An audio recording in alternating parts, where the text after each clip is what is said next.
Hey, Margaret. I got these for fish. Oh, okay, great.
What's the biggest problem people have reported in regard to accessing our videos? Nobody's reported anything to me. Oh, then it's just my stuff. My iPad, no audio on any of them. No audio. And on my iPad and my laptop, I can get both the video and the audio. But if I want to advance video, it just won't load. Huh. Because I play it back here. I put it on, you can try YouTube too. Sure, to the first. I thought it wasn't on YouTube anymore. No, I put it on. Nobody listens, but I still put it on there just in case somebody wants to. Because there are people Well, that don't I can try that, but I still find it annoying that I can't get it on the church's website. I don't know why that could be on our end, because I don't know exactly how to do this. I'm trying the new camera today, so, and it's saying it's not making. And the other thing that's not there is the date. I have to look at what's on the screen and try to guess, because some things are back from, like winter of 2019. Well, every recording we did on Facebook is on Facebook. You can go back through the history. Maybe it'll be different on each device. Yeah, I don't get it. So, let's see. Todd, how are you? I'm great. Hi. Oh, hi, Dee.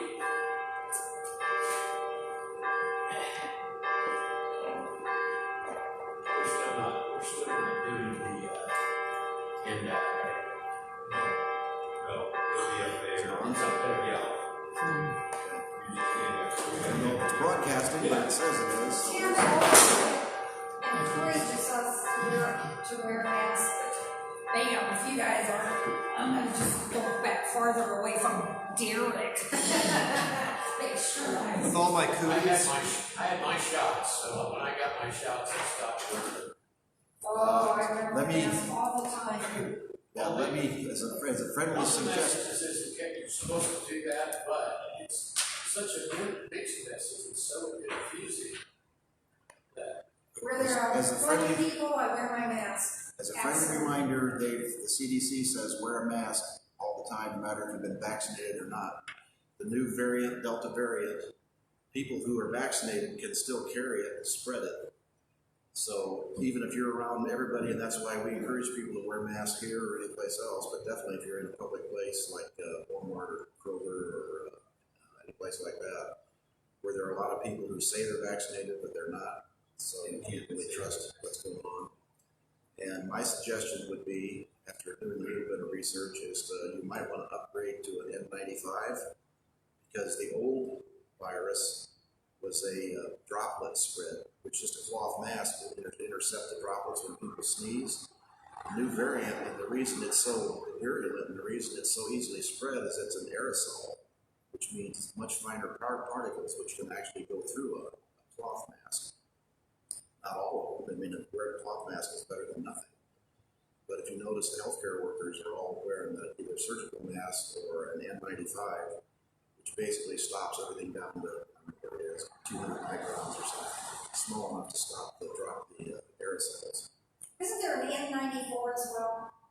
You heard of N94? I don't know what that is. Okay. And N94 might be something that some Chinese guy put out for $1.50 that sounds like it's a good thing. Yeah. And it's cheaper than the regular mask, although the regular mask, and N95 is only $1. Even though they say disposable, well, they are disposable, but you can still wear them unless they get really dirty. You keep wearing them. I wear mine over and over and over again. At work, most N95s have an 8-hour wear limit before they lose their utilities. Well, I wear mine. I'm in Walmart for half an hour, and then I put it in my truck, and then when I go into Kroger for another half an hour, I put it again. So I don't think I'm the 8 hours yet. So, and I would bet even an N95 after 8 hours is better than a cloth mask. It's brand new. And I've heard you can get inserts for cloth masks, but I've not run across those yet. Probably on, if you look online, you can get an insert that makes it an N95. I'm not sure how that works. And I'm not trying to panic anybody. I'm just saying, if you look at Florida, Texas, Mississippi, Louisiana, things are, the ICUs are full, hospitals are full. They're setting up wards in parking garages and tents outside. They're calling in the refrigerated trailers for the bodies. We're back in the soup again. So, what a light beginning for our Labor Day service. We did have our church annual meeting, well attended by 4 or 5 of us. No major decisions made, but everything is proceeding, and I can reassure everybody that for some maybe hand of God, we're in better financial shape than we were before. So, and the new budget, yes.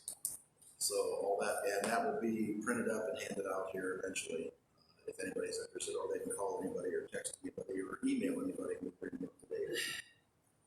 Any other announcements? Okay, our welcome. Oh, actually, I'm glad to have Derek with us again. This is Labor Day, so obviously that's what our slide background is going to be, is Labor Day, and Derek will be speaking on work, which is associated with Sort Labor of. Day. What? Sort of. Sort of. Well, he's going to speak on it sort of, and I'm going to give you the full both barrels on Labor Day, because Labor Day is considered a holiday, but I think a lot of people have forgotten where Labor Day came from. Back in the late 1800s, early 1900s, women, children as young as 5 years old were working in factories, and little kids were considered part of the family, so the factory owner didn't even pay the little kids. They just came and worked with their parents. They liked to have kids working because kids were smaller. They could get into places adults couldn't get into. Their hands were a lot more flexible and adaptable. They could get in places where adults couldn't get into. As a result, a lot of those kids lost fingers or hands, or actually their lives when they were crushed by the machinery. There were no health and safety standards at that time. So if you go back and look at the history of the labor movement, it's pretty gruesome. And I'll give you some of the gruesome details here as we go along. Oh boy. Oh boy, yes. Well, I was trying to find happy pictures for Labor Day, and I kept running across stuff like this. And this kind of a conundrum to me is why union labor pretty much built the American dream. During Levittown, New York, where everybody had a house, that's when Henry Ford, who was the biggest capitalist ever, decided to pay his workers like 3 times the prevailing daily wage. His thought pattern was, if I pay these guys more, they can buy the cars that we're building, and that was actually true. If you pay labor more, society benefits, everybody benefits. That's what happened when Chevrolet and Ford and Chrysler paid the union workers in Detroit. And pretty soon they're driving around brand new Fords and Cadillacs and Chevys and buying boats and new houses and everything else. And that's kind of changed if you notice what's going on now. So that's also something to pay attention to. Okay, our welcome is 610. Mohammed Iqbal, is that how you pronounce it? Iqbal. Iqbal, okay. The journey of love. Where in our hearts is that burning of desire? It It is is true that we are made of dust, and the world is also made of dust, but the dust has most rising. Whence comes that drive in us? We look to the starry sky, and love storms in our hearts. Whence comes that storm? The journey of love is a very long journey. But sometimes with a sigh, you can cross that vast desert. Search and search again without losing hope. You may find sometime a treasure on your way. My heart and my eyes are all devoted to the vision. Muhammad Iqbal. And you can see different cultures have a different perspective, and it opens your eyes, so to speak, to a different way of looking at things and a different way of understanding things when you listen to something from another culture. Our prelude, September Song. Perfect.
Very nice.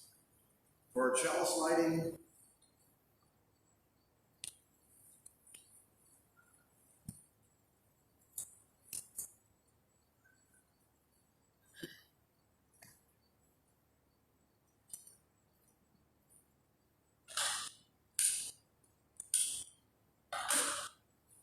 $4.49.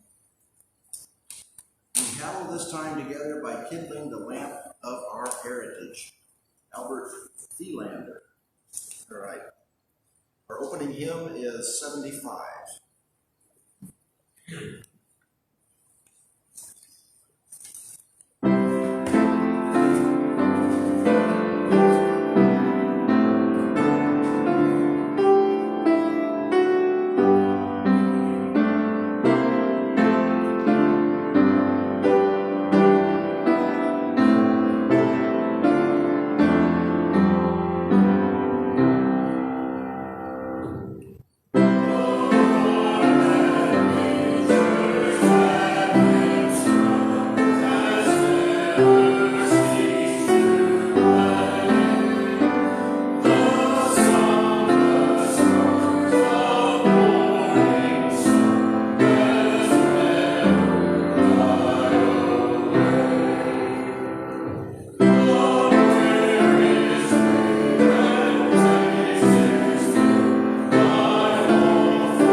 You'll notice the second picture, this is your introduction to the burden we have to carry on Labor Day, the debt we owe to those who have preceded us.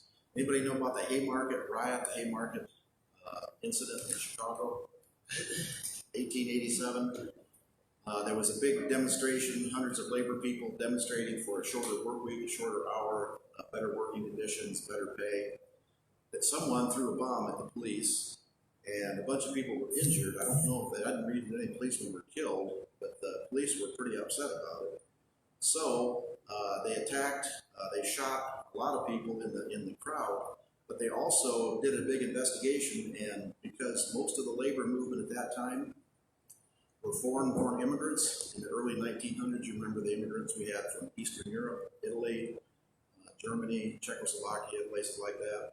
That created a tremendous antagonism toward anybody with a foreign accent, anybody who wasn't a native-born American. That's when this kind of started. It's actually didn't start. They started with the Chinese in the 1800s. They had a Chinese Exclusion Act. But they arrested 31 immigrants, and nobody knew who threw anything. Nobody had eyewitnesses. It was a melee of a crowd. 8 of them were condemned to death, and 7 of them were condemned to death, and 4 of them were actually executed by the city of Chicago for being the incident creators of this bombing. So the idea that courts have been unfair, as they have been in our short past, is nothing new in American history. It's been there from right along. That was also a big stimulus for the labor movement. To see that kind of injustice actually stimulated people to become more and more active. Okay, our affirmation is 444. This house is for the ingathering of nature and human nature. It is a house of friendships, a haven in, read along if you like, a haven in trouble, an open room for the encouragement of our struggle. It is a house of freedom, guarding the dignity and worth of every person. It offers a platform for the free voice, for declaring, both in times of security and danger, the full and undivided conflict of opinion. It is a house of truth-seeking, where scientists can encourage devotion to their quest, where mystics can abide in a community of searchers. It is a house of art, adorned in celebrations with melodies and handiworks. It is a house of prophecy, outrunning times past and times present, in visions of growth and progress. This house is a cradle for our dreams, the workshop of our common endeavor. Kenneth L. Patton. Very appropriate words for Labor Day. Okay, our children's story is not really a children's story. I looked at a bunch of books that were written for children about the labor movement. There's a plethora of them, and they're very interesting, but I can't really go through all of them. So let's say as we celebrate this Labor Day, let's not forget those, and you can tell this person's perspective, who gave up what should have been the best times of their lives to a rapacious capitalist system, the children. From the late 18th to the early 20th century, child labor was arguably the most exploited of all in the United States. In the mines and textile mills, on farms and in factories, girls and boys as young as 5 years old would routinely work for 12 or more hours a day, 6 days a week, in unsafe conditions, and were paid very little, if at all. Employers didn't have to pay subsistence wages to children as they did to adults, which meant that if a child could do a job as competently as an adult, the child would often be the one hired. Being smaller than adults with little hands, children could work in very tight spaces close to the moving parts of the machines.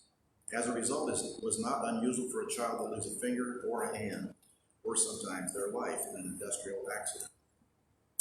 Over half the jobs given to children were considered to be dangerous, and there were no governmental regulations to protect child workers. It wasn't until the 1916 Keating-Owens Child Labor Act that restrictions were placed on the number of hours a child could work and the age at which they could be hired.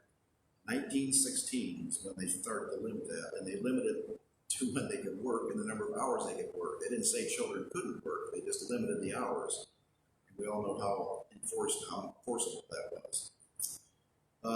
a photographer's influence, when no individual could have said while no individual could have been said to be primarily responsible for the passage of child labor laws, photographer Lewis Hines comes close. While learning his trade, he was appalled observing the conditions that child laborers had to endure, and he took a position as an investigating photographer with the National Child Labor Committee. He traveled throughout the country taking pictures of children at work. Factory and mine owners did not want people to see such pictures, and Hines was constantly threatened and harassed. But he kept at it, often introducing himself as a fire inspector, an insurance agent, or a photographer of factories and machinery in order to get inside the shop. When his photographs were published in newspapers and magazines, people were outraged by what they saw, and public opinion began to shift heavily against the employers of children. Surprise. Hines was sent on lecture tours where he showed slides of children at their jobs. Hearing about children's working conditions was one thing, but actually seeing the blank looks on their faces had a much more dramatic impact. And this picture that you see here is Ludlow, Colorado, and that's one of the books that was in here. It's called Massacre in the Mines. While working conditions for children were horrible in the factories, those in the mines were just as bad, if not worse. Boys who worked in the coal fields were called breakers, as it was their job to break apart bits of coal and remove impurities as they moved past them on a conveyor belt. This was extremely hazardous work, as the boys didn't wear gloves. Sharp corners of the coal bits would often cut their fingers. Many boys lost limbs or were crushed to death if they got caught under the conveyor belt. Contracting asthma and black lung disease was a common occurrence. This book is called Breaker Boys by Pat Hughes. That's aimed at ages 9 to 14. Nate, the son of a coal miner, is an unhappy kid who has been sent home from boarding school. Not wanting to be around his upper-class family, Nate rides his bicycle every day into the company towns where the miners and their families live.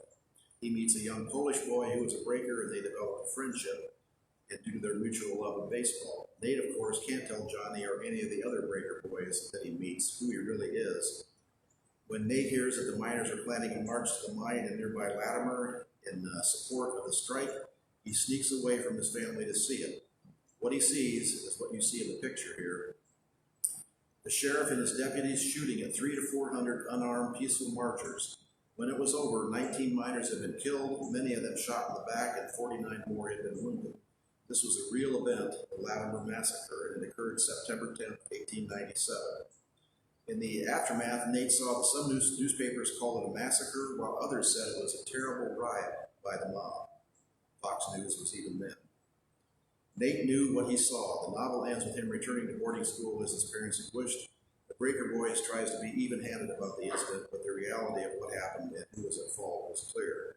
A tragic story of class conflict and the difficulties of sustaining friendship across class lines. And this here is the picture of the Ludlow Massacre in Colorado, which was in 1913. 12,000 miners were on strike. The reason they were striking, union mines had a 40% less death rate, less accident rate than non-union mines. So the miners had a reason to try and band together and enforce the safety rules.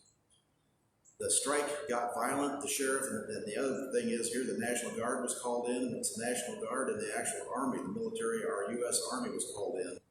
They opened fire on this camp of about 2,000 miners, their wives and children, with machine guns early in the morning, and then they burned everything that was left. Women and children, miners, everyone was killed. They found a pit where women and children had been hiding. 2 women and 10 children had burned to death in the pit. This was the aftermath. This is what the labor movement came from. This is why when you hear Pete Seeger and people like that talking about the labor movement songs, there's a lot more to it than what we think about today. Okay. Sharing of joys and concerns.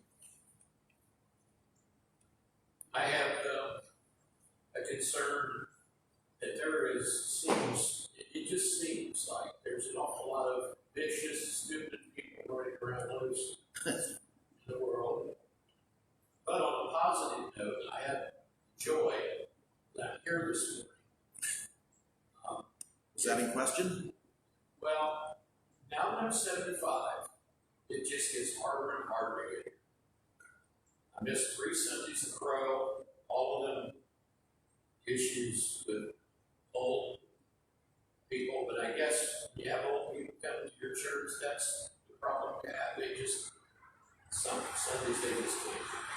Well, we certainly missed your voice, let me tell you that. Well, thank you. I made it this morning, and that's a joy, not just because I like it here, but because of the people that, like the ones that attended the meeting last Sunday, board members, people that keep this place going. That's a joy to me because I like this place. So thank you, those of you that do that. And, I'm just glad I'm here. We're glad you're here too, and the people that keep this place going are not only the people who are at the board meeting, they're everybody that attends. Even if you don't do anything other than just come and fill a pew, you're keeping the place going. If you watch on Facebook or YouTube, even if you don't let us know, you're still keeping the place going. Because there's an attitude, I mean, for those of us who are doing this, if we see that 10 or 15 or 20, or when Derek's here, 30 people watch our Facebook thing, that's encouraging. That encourages us to keep on doing it and try and do as good a job as we can do. Some of us are German stubborn, and we would do it if nobody was watching. But it was a lot easier and a lot more fun if you know that somebody's watching. Any other? Yes, Mark. My best friend at work was fired this week.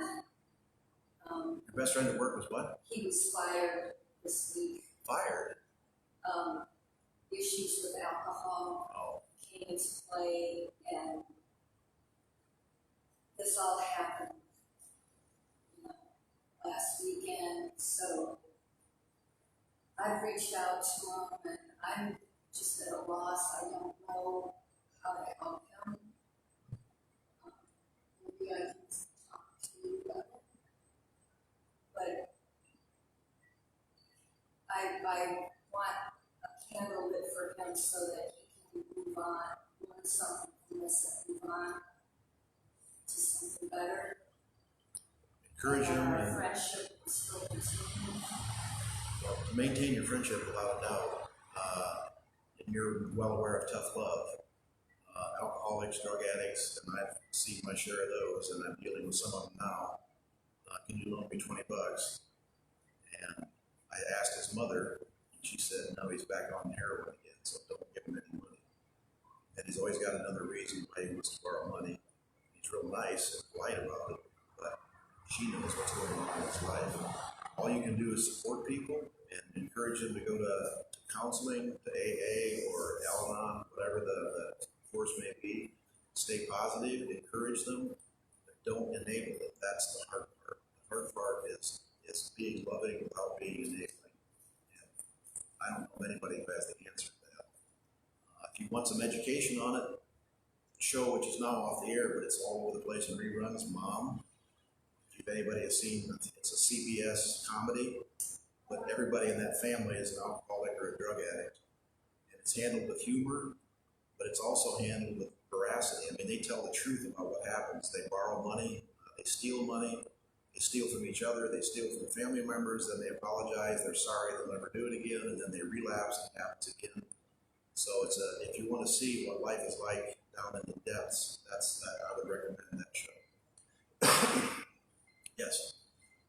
I would like to have you light a candle in joy for rain. Of course, we all appreciate the cooler weather as well, but the rain, when we know how little rain there is in so many places across the globe, not just the United States, but across the globe. So having adequate rain that our surroundings, nature is not withering up, and dryness and fires. Yeah, we may have to aggregate our weather concerns. We've got the floods in New England, 47 or 48 people killed. Terrible stories of the basement apartments in New York City that all of a sudden the walls crashed in and the basement apartments flooded, and I don't know, 7 or 8 people drowned in a basement apartment. Can you imagine sitting there watching TV? All of a sudden your apartment fills up with water and you can't get up the stairs because the flow is so strong you can't swim against it. What a time of terror that would be for kids and parents. And then you've got the whole Gulf Coast, Florida, Louisiana, Mississippi, New Orleans is still without electricity. Then you've got fires on the West Coast.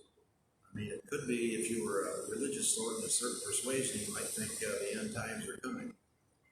Except they've been coming for a long time and they aren't here yet. We still have to do the best we can. And if anybody says global warming doesn't exist, just look around. Anything else? Yes. Would you light a candle for healthcare workers? I've got a number of friends on the Indiana side of the state line, and there have been some rumors that one of the hospitals on the Indiana side is running out of beds, which isn't exactly true. What it is that they're running out of staff to cover the beds, because of the amount of stress and strain and fatigue and people who have just burned out and left the field temporarily or even long term. It really is, they give a lot of themselves to others, and it takes a lot out of you day after day. So hold them in our hearts, and give them what support you can. One of the doctors that I work with at Wayne's ED put a thing on Facebook.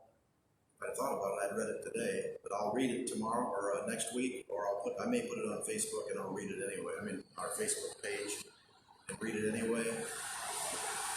These people are getting so discouraged because there are people coming in who refuse to be vaccinated, who refuse to wear a mask, and then they come in and want everything done. They want their vaccination, everything else, and their families are all upset and wailing and complaining that the healthcare workers aren't taken care of. These people are dying for reasons of their own ignorance, for reasons of choosing. It's still the same numbers still hold true. 95% of the people who die from the virus are unvaccinated.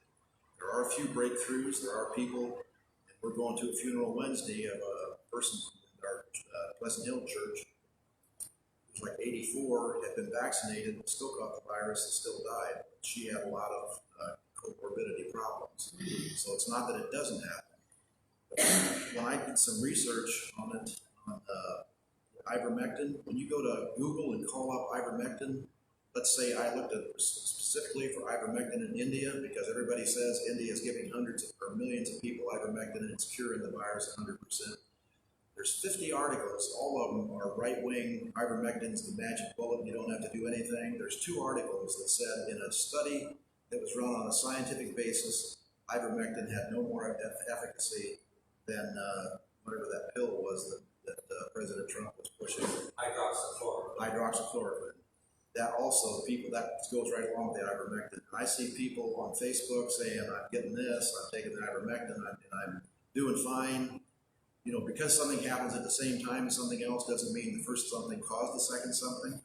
Just because you get COVID and recover doesn't mean it was because some people get COVID and recover without having any medication. So it's hard to tell unless you do a scientific study, which these people are all anti-science. They would rather ignore the CDC, all the studies that have been done, and all the scientific research that's been done around the world, and believe somebody on Fox News that says, take this pill, even if it's a horse farmer, and you'll be magically cured. So, all right, I think I pushed that one hard enough. Any other joys and concerns? Lots of concerns out there. If you're watching out there in Facebook land, if you have concerns, please let us know. We'd be happy to include you for those concerns and those joys that we're not sharing. We're aware of that. We support you. This is our community, and it's anybody's community who wants to be a part of it. All right. Our message, the word and the work.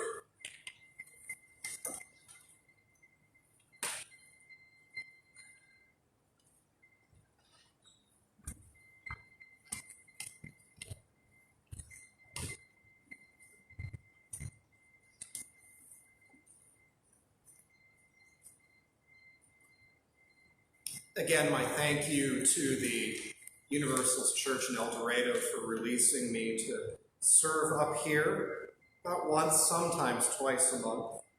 And also to those of you who may be out there in the world and watching this broadcast, if you are feeling isolated or alone, know that there are people here who love and care about you.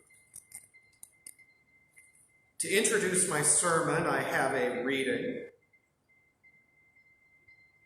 In order to understand God's revelation, it is necessary to understand God's work. And in order to realize the significance of God's work, it is necessary to understand God's word. And to understand God's word, we must return to God's work.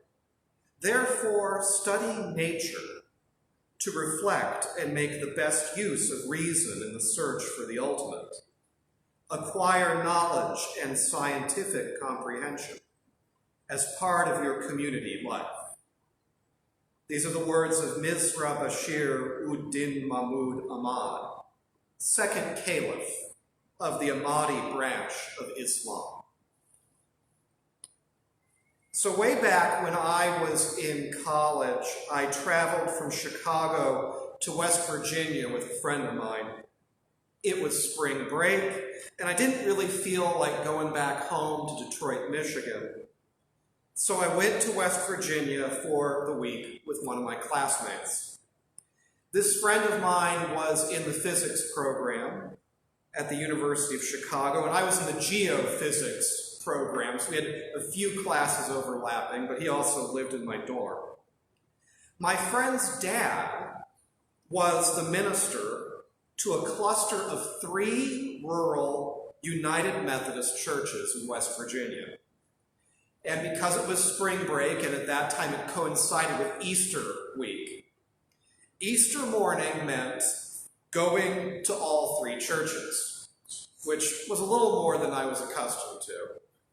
The one church in town at 9 a.m., then another church the next town over for the 11 a.m. service, and then a church out in the farm country at 1 p.m. Now, before the 9 a.m. Easter service at the first in-town church, there was something that was incredibly important for 2 20-year-old guys who were in college, which was the pancake breakfast.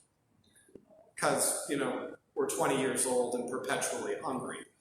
And the minister, my friend's dad, introduced us to the congregation before the pancake breakfast. He said, well, this is my son who is back home from Chicago. He's studying physics. And this is his friend Derek, who's studying geology.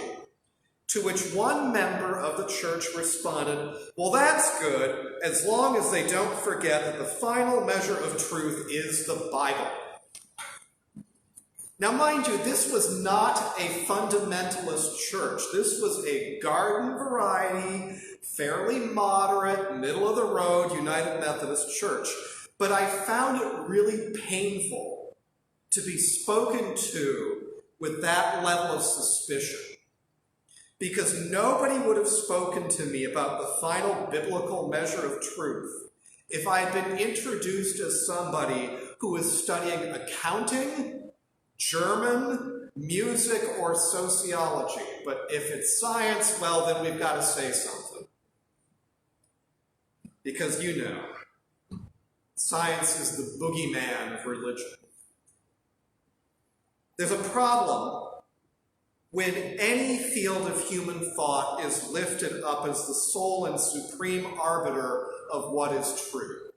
That one and one thing only is the arbiter of what is true. In the context of that church, it brought up for me specters of creationism. It was the mid-90s, so that was where my concerns were.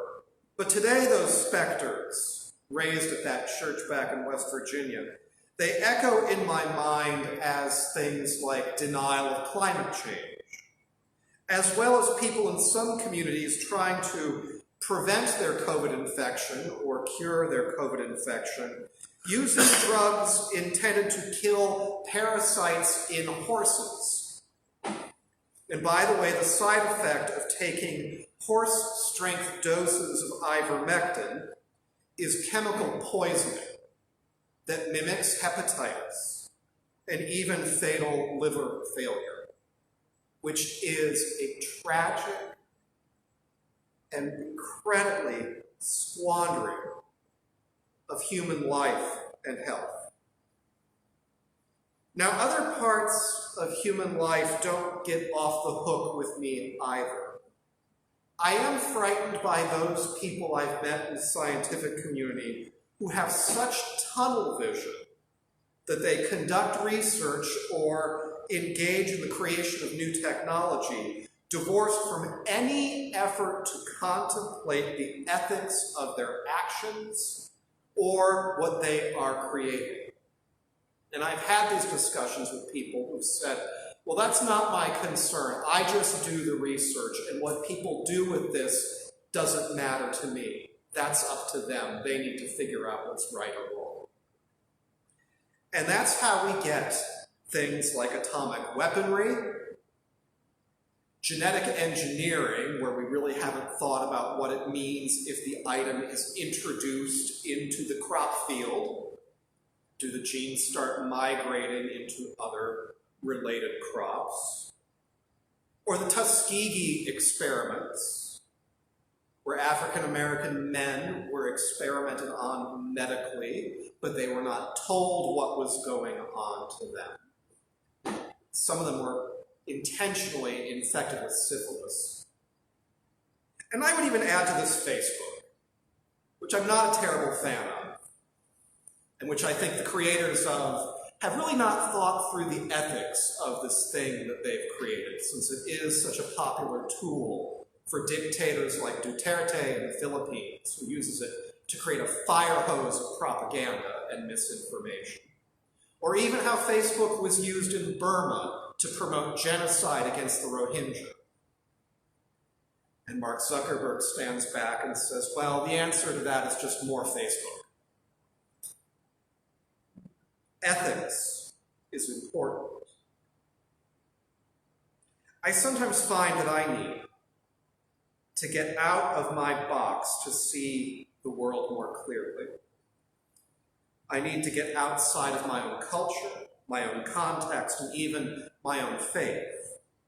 This week, I was able to do so through the Ahmadi branch of the Muslim community. And so for those of us who are outside of Islam, we don't really see the diversity that exists within Islam. Like any major world religion, there's going to be different denominations, lineages, factions, which is just as broad and varied as the diversity that you can find inside Christianity or Judaism. The Ahmadi branch of Islam originated in the 1800s in the Punjab region of British colonial India. Now, their founder claimed to be the second coming of Jesus Christ. Ahmad said that he was the second coming of Jesus. And this is a figure that most Muslims are still waiting for. This is not well understood in a lot of circles, that Muslims are waiting for the second coming of Jesus. Most Muslims are still waiting, but for the Ahmadis, they say he's already showed up. Today, there are 15 million Ahmadis worldwide, with the largest populations being in India, Pakistan, and China. The Ahmadis resemble Sunni Muslims, but they do have some distinct teachings and practices that set them apart from other Muslims. In addition to the whole second coming of Jesus thing, they also have an explicit teaching about the constructive interaction between science and religion. And according to their thought, if you want to understand what God does, you need to study nature. And if you want to understand the significance, the philosophical significance of nature, you need to study Scripture. In their case, the Scripture would be the Quran.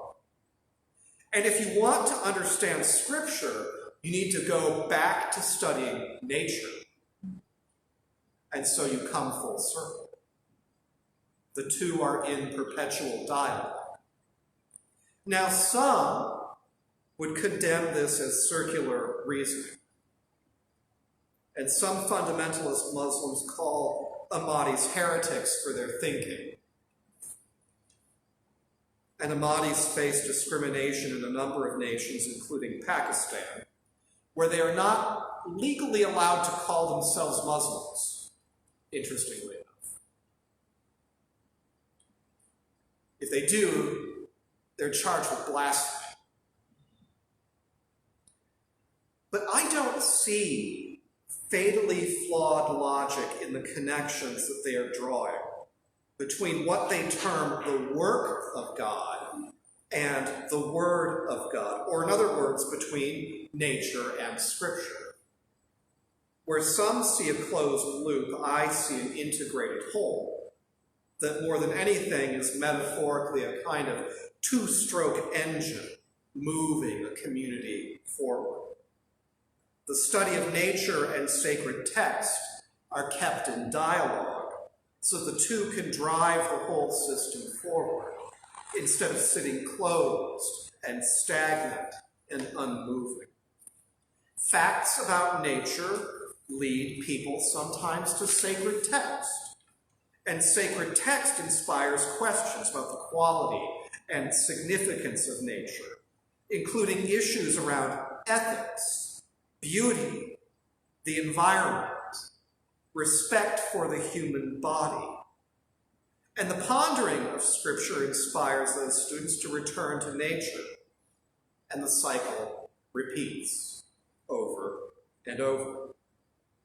To borrow an old Universalist slogan, this is not a faith that merely takes a stand, it is a faith that moves.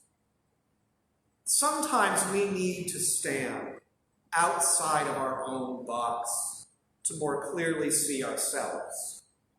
Because isn't this thing the Ahmadis do, isn't this also who we also are? Isn't the natural world a scripture that we all have in common? And can't we take those investigations about nature and put them into dialogue with the scripture that may inspire us? And perhaps it makes us think about symbolism and metaphor and parable, and the way that sometimes we need to go beyond the literal word on the page. And isn't it likely that this wonder returns us again to investigate nature, our place in the environment, the blessedness of having a physical human body, and the need to appreciate the incredible gift that it is, and the need to take care of it. And so the system moves, and we grow in wisdom, and I dare say, in holiness. There are implications for all of us and any of us, all of us gathered here and in the wider world out there. We need to live in the real world, the whole real world. We need to escape tunnel vision, be it superstition or ethical blindness. We need nature and its significance. We need the objective and the subjective in dialogue. We need facts, and we also need poetry and philosophy. We need logic, and we also need emotion. We need science, and we also need music. We need nature, and we need the spirit. We need both wings of the bird if we, as communities, are going to fly and thrive.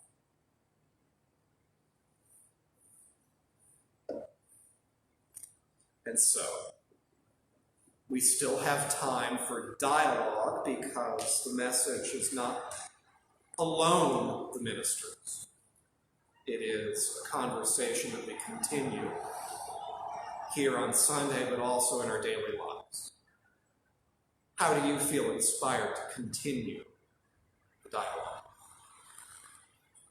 Derek, one of the most problematic aspects of Christian, and I would say the whole Judeo-Christian thing is the Word of God. And that manifests itself in what's known as, in philosophical circles, the problem of evil. Oh, yes. So the problem with evil, for those who don't, it gets termed theodicy in theological circles. And theodicy is the problem of why do bad things happen? And the variants of it are also why do bad things happen to good people? Or why do bad people get away with doing bad things? All of those are manifestations of the... and there's a lot of different ways that people end up dissecting that. Because if you have these experiences of a higher power, then why hasn't the higher power made sure that everything turns out just right? Nothing bad, ever. Or if something bad does happen, the bad people are perfectly punished for it, and everything is made just right. There are a number of places that thinkers go with this tide. One is the possibility that God is not completely all-powerful, or perhaps has given up or abdicated a certain amount of power. This is actually an area of thought where Charles Darwin went, but not based on his evolutionary research. Darwin had the heartbreak of having one of his children, which was not uncommon at this time, but one of his children died of a very painful disease right in front of him as he watched as the disease progressed. And Darwin concluded that an all-powerful and all-loving God would not allow this to happen. Therefore, God must either not be all-loving or not all-powerful. And Darwin decided not all-powerful. There are others who will look at the work, or the places where the work doesn't seem to happen, and suggest that there's a creative process going on that we are part of, and that bad things are part of that creative process. I'm just beginning to read a book called The Divine Milieu by Teilhard de Chardin. Teilhard was a theologian who was read more in the early 20th century, the early half of the 20th century. He was a Jesuit priest and a paleontologist. And he had big questions about the movement of time, but also because he had served as a soldier in France during World War I. He was a stretcher bearer, so he carried the wounded off the battlefield. And I suspect he has big questions. His work was suppressed by the Catholic Church for a number of decades because it raised all kinds of concerns that made people really uncomfortable, including, does God allow a certain amount of bad to just happen? Because in the end, it produces a greater good. So, but I haven't gotten, I'm only like one chapter in. So, and he's hard reading because he wrote in a theological French that he uses very poetically, and the translators have said a lot of his words don't have good English equivalents, including the word milieu in the title, which they said the way he uses it more is like context or environment than the English word. But if you would say divine context, that doesn't completely capture the French either. So, Dee. Well, I thought as soon as Ty said something, and talking about evil, devil, whatever, about evil. Well, then I thought about the Amati, in which we're talking about the circular nature of nature, and the word, well, nature includes bad stuff. I mean, it's part of our life on the earth, our environment, and the natural world that gives us bunny rabbits and stars also gives us predatory tarantulas and sharks and viruses. The nasty creatures who eat the rabbits and tear them up. Yes, and anthrax. Anthrax is a naturally occurring thing. I don't know. I would like to learn more about the Amatis. I think I wonder if they practice a certain amount of detachment and appreciation of the natural world, but an understanding that it's not omnibenevolent. And maybe, I think one thing for us in the Western world is we often see nature as something that is purely supposed to serve us, because we're large and in charge, and it was all a gift in some sense. And in a lot of parts of the Eastern world, the natural world is not viewed as something that we completely get to own. Native American religion does the same thing. That's why, like traditionally, in some native religions, when an animal was hunted and killed for food, there were a whole set of prayers that were to be said around the killing and the processing of the animal, because you weren't owed it.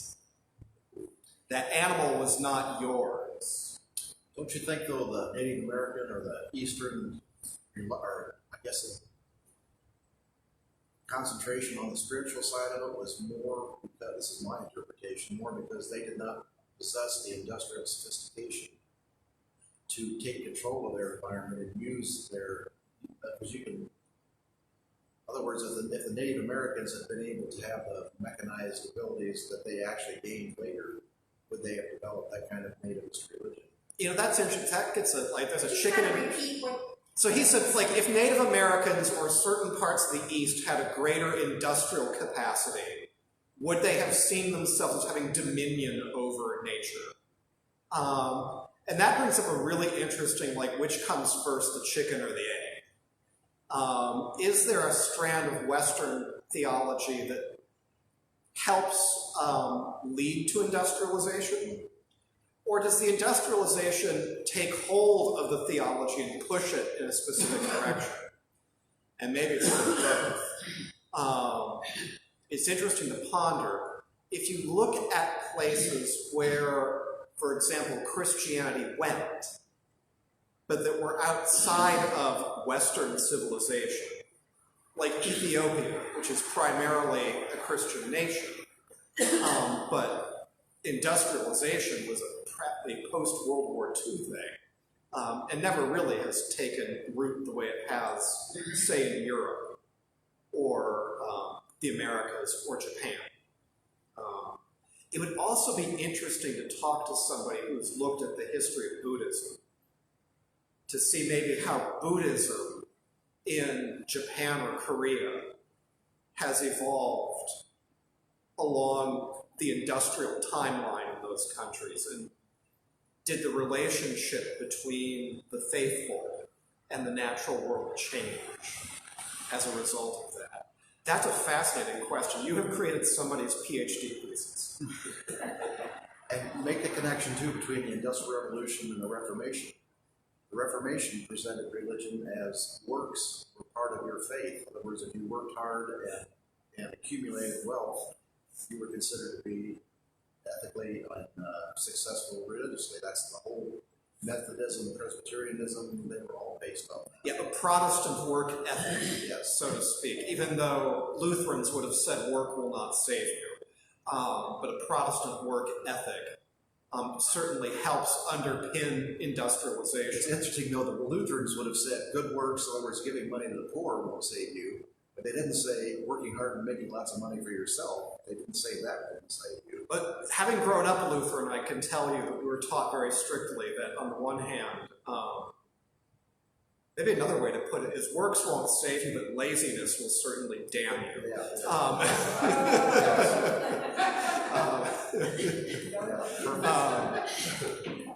Yeah, it's an interesting thing to think about, because if you look, I was listening to a radio documentary where this woman had spent a month living with a community of nuns in rural France.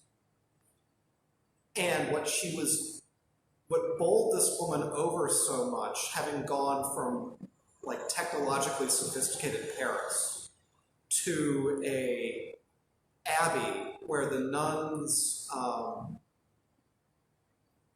The only sort of modern technology there was electric lights and hot water. And to the extent to which the nuns are very in touch with the earth, their day's work revolves around the things they grow in the garden, and the crops they grow, and the chickens they raise, and the food they produce for themselves. And the nuns talk about how the seasons, how the light changes with the seasons. And as they approach Advent and Christmas, it gets very dark at the Abbey. These are Christians, I think, who are in touch with nature because their daily life revolves around that. Thinglewood said they didn't even really have central heating in the Abbey. You know, part of living simply and plainly. Well, you wear the heavy habit. You wear your heavy wool habit in the cold weather, and you wear your lightweight habit in the warm weather. And you tend the chickens and the ducks and your crops. So, and it makes me wonder if they hear some of the parables of Jesus in a way that others of us don't. Because a lot of his parables had to do with phenomenon in nature. Lilies in fields, ravens. Interesting. Now I'm just glad of that. So I can do that for a long time. Well, thank you for the conversation, and thank you for inviting me here this Sunday. I think I return October 10th. Yes. Which is good because my surgery is October 5th. Great, Tim. And just as a final parting thing for those of you who like bunnies, ask the Australians about rabbits. Okay. Our offering, $673.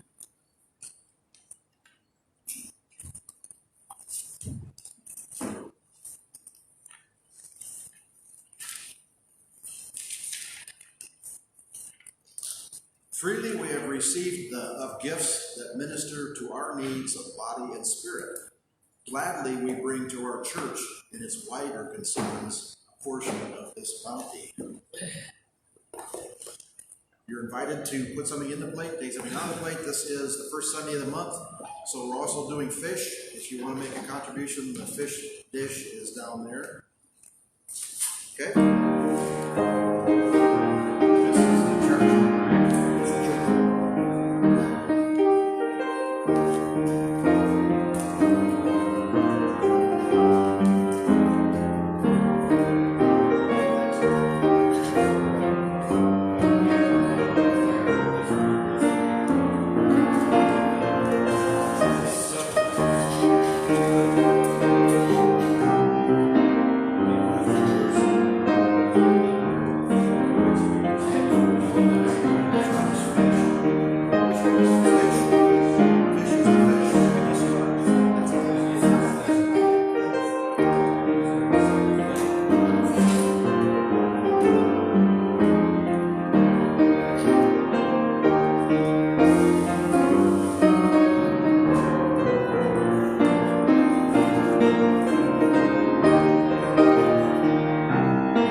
Closing hymn is 159.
is mine.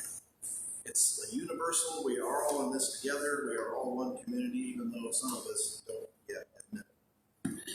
Okay, our closing words are 687. I neglected to do this, so I want you to think about what Pastor Derek has told us today while I extinguish the candles.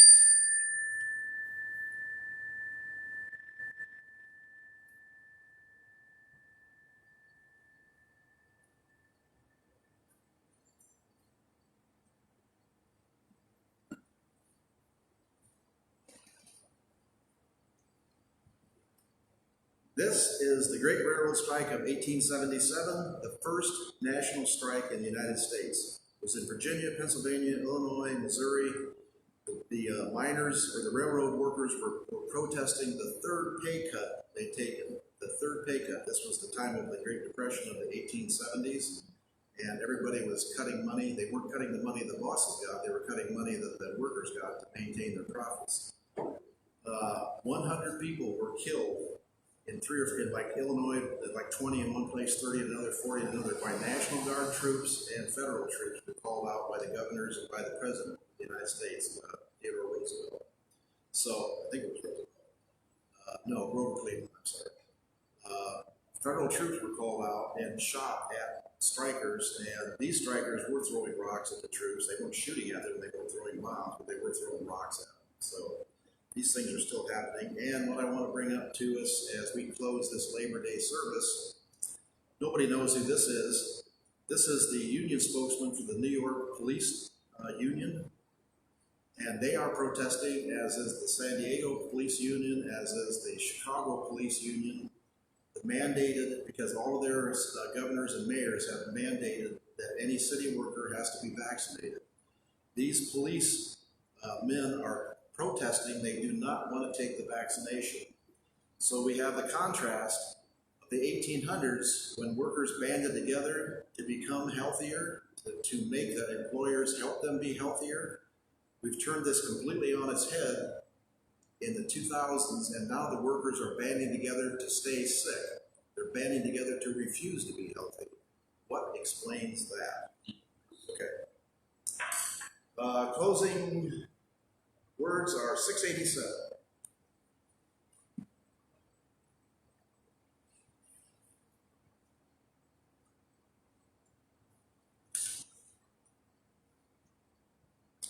Go your ways, knowing not the answers to all things, yet seeking always the answer to one more thing than you know. John W. Brigham, who could be Muslim. But he's not, right? I don't think so. I don't think so. But great thoughts all run in the same channel, so to speak. Okay, postlude is 121. Feel free to sing if you like.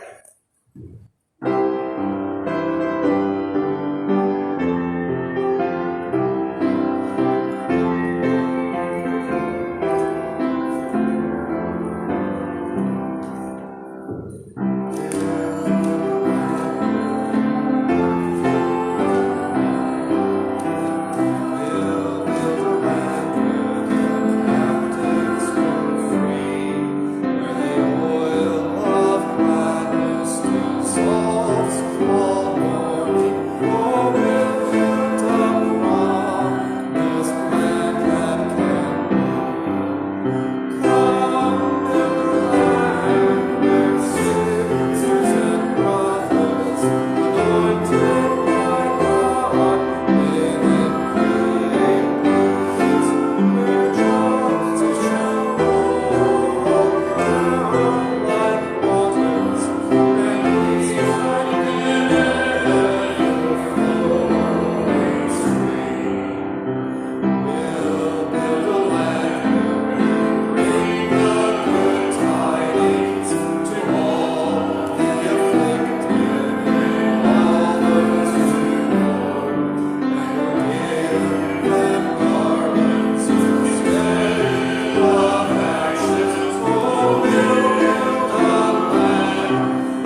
and go out there and do your best.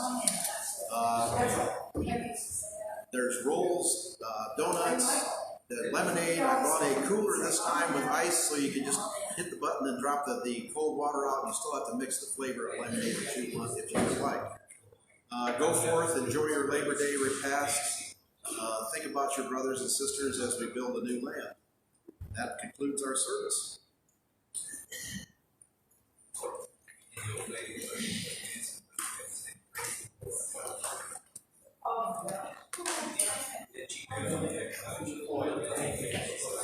Oh, yeah, that was actually the slide song. This is already. Are you still